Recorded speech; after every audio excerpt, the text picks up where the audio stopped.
Hello and welcome back to Substream News. Now Substreamers, we've mapped out a pretty good video today coordinating the news and hopefully X will mark the spot.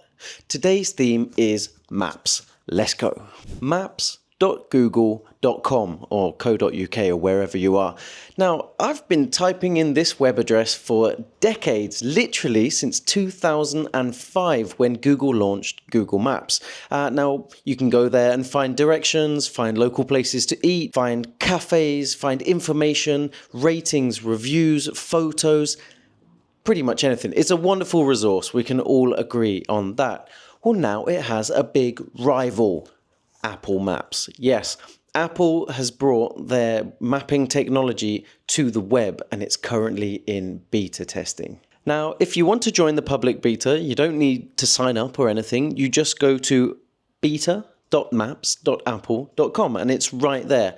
Now, of course, it can't yet compete with Google Maps because it doesn't have 2 decades of information to go on. But it is pretty nice. It looks nice, it's well designed, it's clean.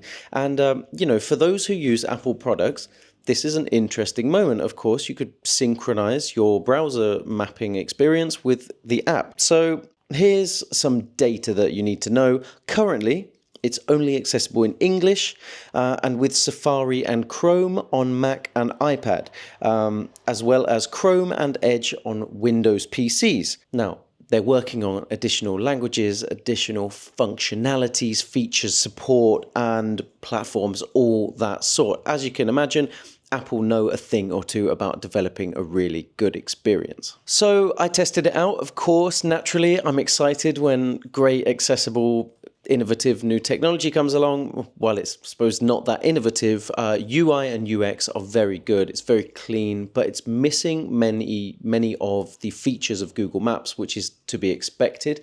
One thing that they have talked about is perhaps integrating the ability to order food delivery directly through the map, which is quite an interesting idea. Presumably you would pay with Apple Pay. And, well, that's about it for this story, so let's move on to the next mapping story.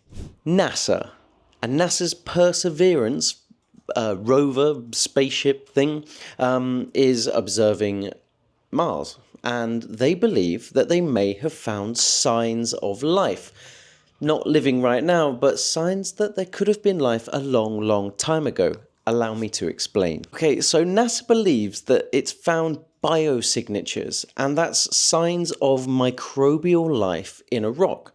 Now, the universe is billions of years old, 13 billion, some scientists believe, and all of the universe, everything that's ever happened, even watching this video, is possible because of chemical reactions. And sometimes, most of the time, chemical reactions leave a trace. And they believe that they can see that trace there in the rocks. So these rocks the pattern on the rocks resembles leopard spots. That's something that doesn't quite happen naturally and is usually an indicator of a chemical reaction. That's quite interesting. Now, I've got a quote here from NASA's Stack Morgan. She is the Perseverance Project's deputy scientist, and she said, "We have a rock that was, we believe, formed in an environment that was habitable, suitable for life." So all of these things together, combined with a very intriguing, just textural shape and look, is contributing to our excitement about these features as a potential biosignature. Still, Stack says this is not yet complete evidence, it's just potential. But, how would life on Earth change? Would anything culturally, socially change if we were to have conclusive evidence that there was once life on Mars? Would it change people's perception of the history of Earth? Perhaps.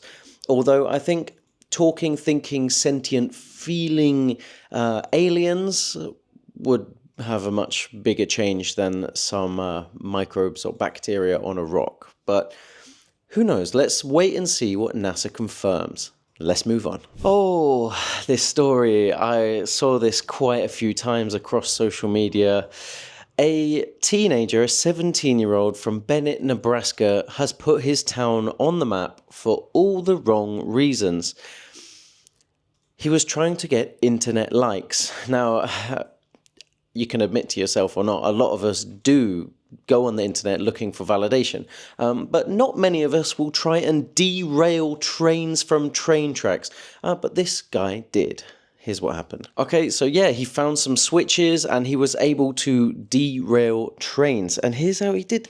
Tampered with the tracks, derailed 2 locomotive trains and 5 loaded BNSF cars. They were carrying resources, right? So he was doing it for YouTube. He was trying to get YouTube likes, and he's ended up with 2 felony counts of criminal mischief. And even though he's 17, they're trying him as an adult, as they absolutely should.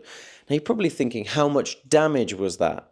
Well, $350,000 US worth of damage over a prank, what he considers a prank. For the rest of us who, our brain cells do interact and form synapses, what a ridiculous thing to do. Crazy. Okay, well, the teenager actually has denied the charges. He said he didn't do anything, never tampered with the switch, but investigators said he knew where the switch was and had probably removed a padlock which was missing. Now guys, don't worry.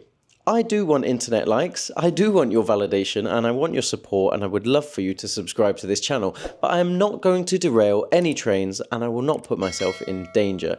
We're here because we like to report interesting, cultural, futuristic, dystopian, technological news, not here to derail trains. So if you like those themes, like and subscribe. If not, why are you here? Let's move on to our next story. The human body is a map. One of the vehicles traveling that map is protein. And now it's been discovered that blood protein is not just a map of our body now, but a map of our body for the future. It is a crystal ball. Well, that, my friends, dear substreamers, is the result of some incredible research from Precision Healthcare University Research Institute at Queen Mary University of London. What a mouthful. And it has found that 67 diseases can be predicted by looking at blood protein.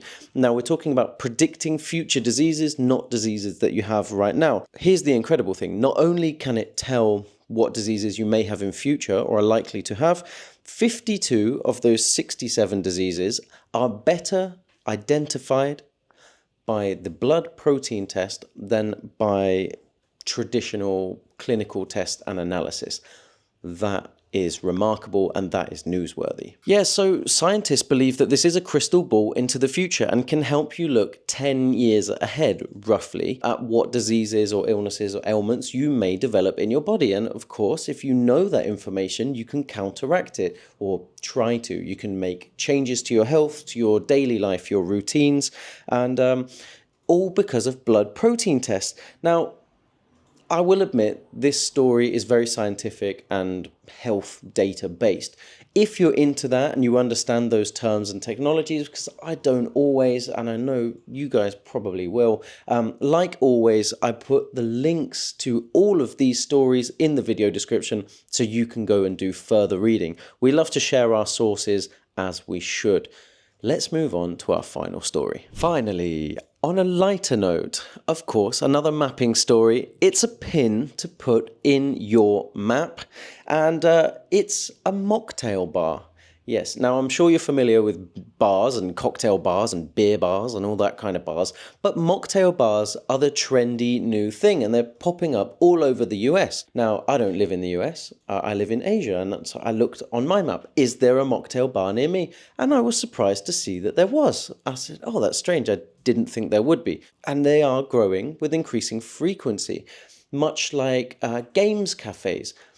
People want to go to places where they can socialize and not necessarily with alcohol. Younger generations are less interested in alcohol-based socialization, which has created the rise of alternatives such as mocktail bars. People like sugary sweet drinks and chatting to strangers. Now, yeah, the difference is, I've read from different mocktail bar owners, is you can go to these places to meet strangers and chat and build friendships without needing to be drunk. What a wonderful thing. A lot of people want to go out and socialize without drunk people being around them. So my recommendation is to open Google Maps or Apple Maps, as we know you now can, search Mocktail Bar and see if there's one near you, because it might be interesting, at least just once, to give it a try. Do something new, break out of your comfort zone, and maybe make a new friend in the process. And that, dear substreamers, is it. I'm Joseph, your presenter. I'm here twice a week making these videos for you, and I hope you enjoyed.